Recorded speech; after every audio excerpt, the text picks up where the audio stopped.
to talk about, do they really want 3D or don't they want 3D? What are you talking about? Oh, wait, start at the beginning. Okay, this is Oldecam. And this is not a spring chick. Now, we've been talking to different companies about 3D, so here's the question. Is 3D? Are they really serious about 3D or not serious about 3D? Because what if we were to tell you, we have talked to a major company that doesn't have an advertising budget for 3D? That's actually really kind of surprising. I know, it's sort of sad, isn't it? We're talking a company that's trying to push 3D and doesn't, I don't think we have a budget for that. So then, part of it is, it makes you believe that 3D is just another thing. Mhm. It's not really a focus of the company where they're... Even though they seem to basically throwing, like they did in the HD and the Blu-ray wars, the companies are throwing their bank books at the 3D, and they don't actually believe it, as far as I can tell. Is it like hedging your bets?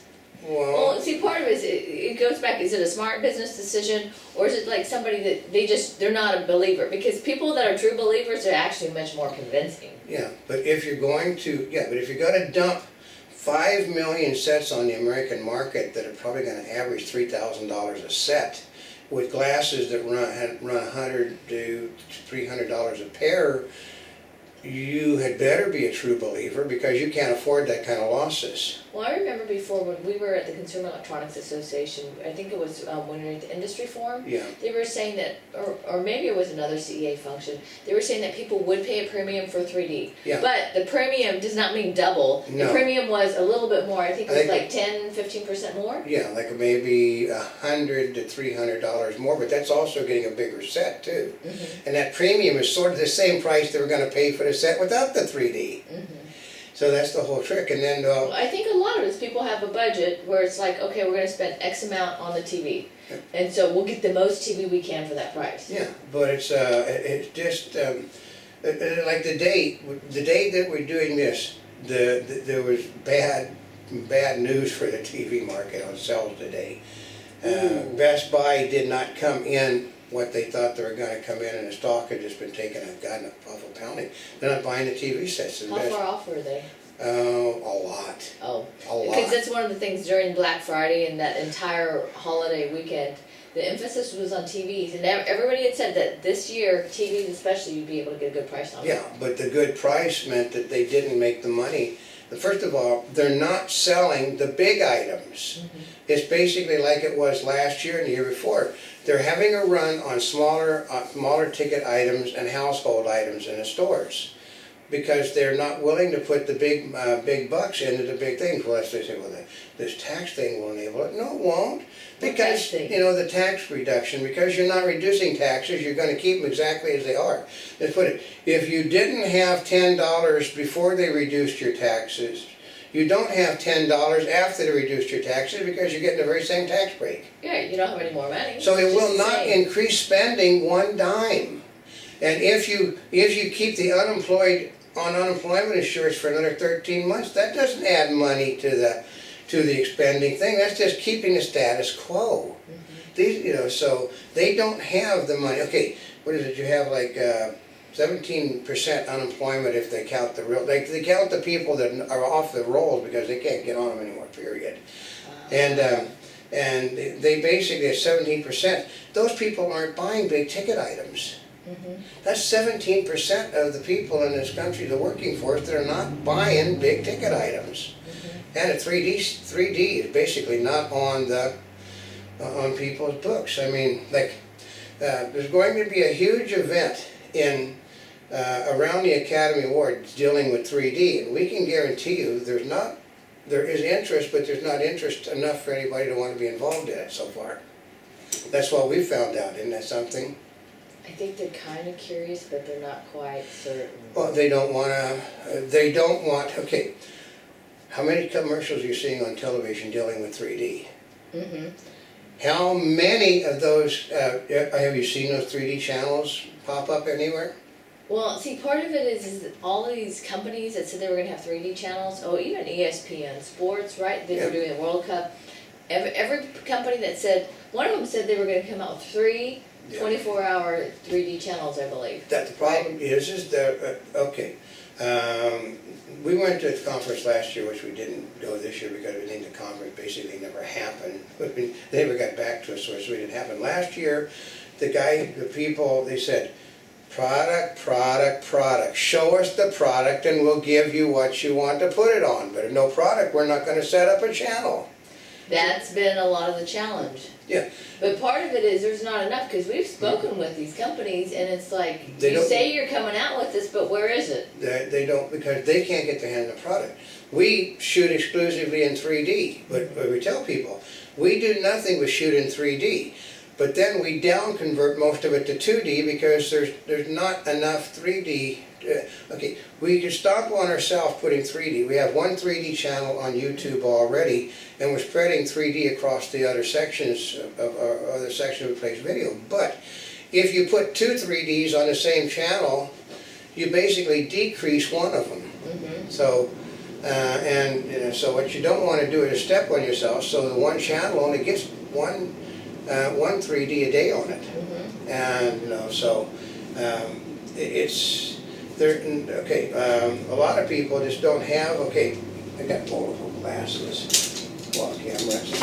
I know that's called results of a stroke, folks. You know, it's no fun being old and having had a stroke. I can guarantee you, I feel sorry for those people younger than me that have them. Because they're not as tough as Don't these you old feel people. that, oh, is that what it is? Yeah, I've learned that. I'm from the era where you have to go to work. Why do you have to go to work? Because you don't pay the bills if you don't go to work. But here's an example right here of what's wrong with the 3D industry. These are two different sets of glasses. There's 12 other sets. 12 different sets besides these. It's a standards challenge. The standards challenge. They refuse. Okay, we put it this way. And around the Academy Award, there's going to be an event, whether most of the people show up or not, where everybody would have an opportunity to come in one spot and one time and talk to people about 3D. Explain to you why you want 3D. The people that make these won't even bother to talk to the people in charge of that event. How's that one? They won't even talk. So there's your already I think it's started. just another product line to some of them. It's just a product line. It's something they have to turn out that they have no faith in whatsoever, because we know. It sounds like hybrid cars. We talked to we actually, a couple of years ago, we talked to people that were really overjoyed about the fact, well, they got to turn out 10 million set of glasses for Brendan Fraser's 3D Journey to the Center of the Earth, and then for the most part, they didn't release it in 3D.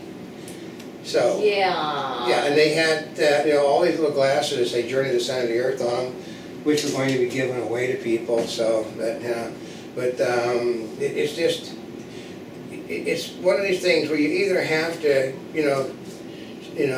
do it or get off the pot, and just let somebody else move in.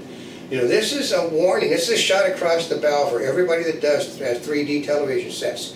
We know somebody that is prepared to step in and take the entire market over. The entire market, not just, just 18-inch, 19-inch, No, the entire market at one time. And how are they going to do it? Well, because they know a dirty little secret about 3D, folks. And, basically, if you've been around long enough, you know it, but it's just, we know it, the manufacturers of TV know it. And basically, it's Are you telling them? No, the manufacturers. No, I'm not going to tell the people. Oh, okay. I thought you were. No, I'm not going to tell them. Go back and look at our older videos, and if you go back and look at some of our stuff on 3D, you'll probably see what You'll probably hear it. No, but there is a preparation. What is happening is the people that are getting fired a shot across the bowels of the manufacturer of a 3D product are letting them know in advance. They've got one more shot at it, which is to get together, be like, call a truce, get together, work out all the problems that's got to be worked out, set a standard, stick to the one standard. The people in the movie industry would be very happy if you would stick to one standard. The processors would be happy. Well, they got a standard for Blu-ray, but nobody wants to buy Blu-ray because Blu-ray costs you more money.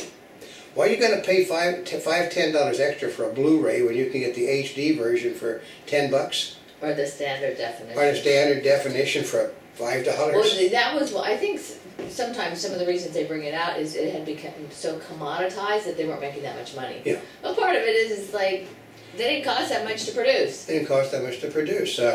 But go to a video store if there's any left open.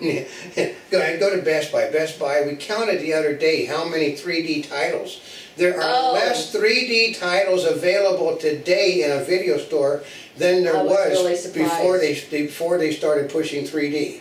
You know, actually, that's a really surprising point about it. That's true, because all we did was see it on one end unit. That's right. There's And one little section. there wasn't a section that said 3D only. Because remember, they used to have before.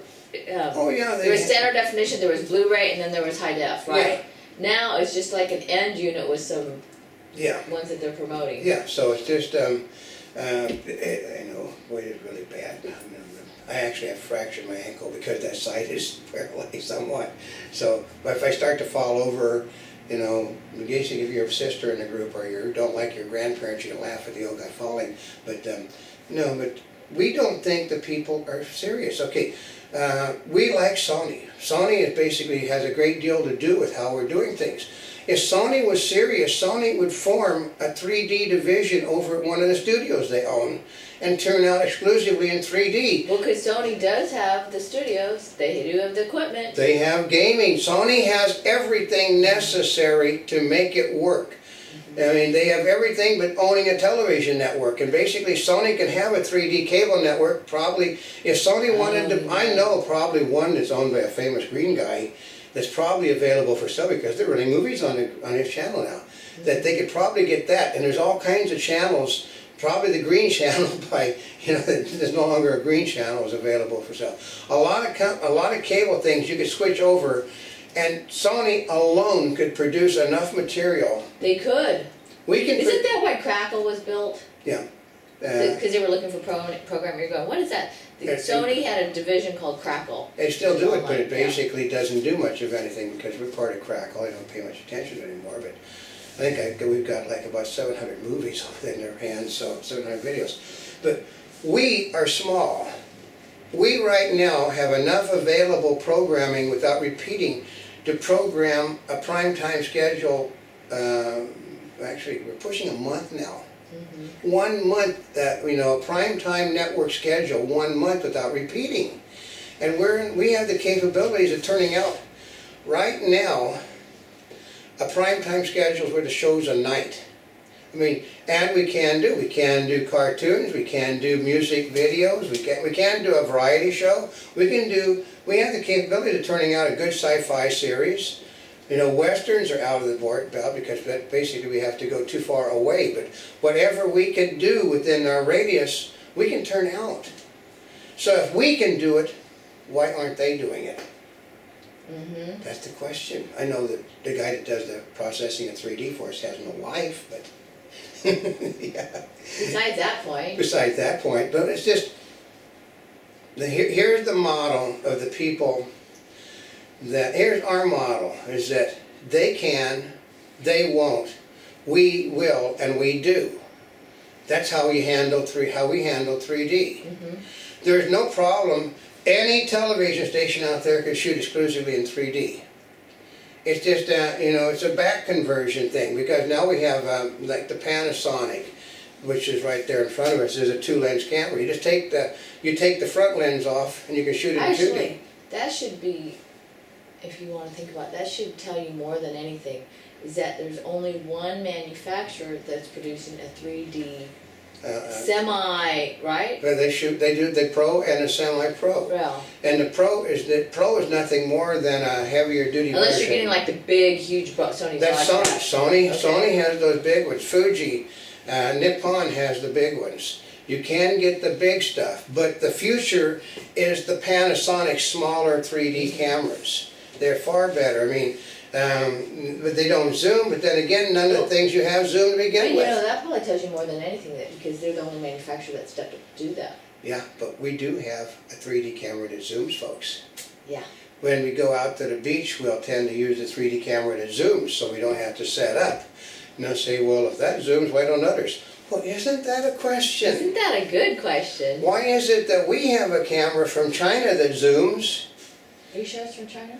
I think it's from From an China. Asian. It's from an Asian